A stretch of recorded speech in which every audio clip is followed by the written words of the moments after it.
in a time, especially when we're desperate for funding and given what's going on in the US in particular. And it can be really hard to pull back from funding partnerships or refuse to accept funds in this, especially in this time. But I love this question of balancing practical needs and ethical clarity because it's easy to be ethical when there's not a lot on the line, right? We're all trying to survive these times. That means making decisions based on what it takes to survive and being okay with those decisions down the road, like not regretting that you crossed a line you wouldn't normally have crossed in other times. I was thinking, I recently heard someone retired from the military and they were talking about staying true to their moral compass.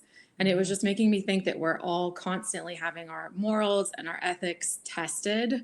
And what we do in challenging times really speaks more to our character than what we do in easy times, I think. For me, really focusing on that the baseline needs are met in those ways that align with our values and our principles and all of that. And then moving from there, sort of reflecting on these questions like, what can we live without that we may need to live without if we can't find the funding that's in an ethical way or in a way that aligns with what we're looking for? Or how do we kind of talked about this before, but how do we go about finding other funds or being creative about doing that as ways to supplement that if we do need to be more creative and strategic about that? So just doing that collectively as a team feels really important to me.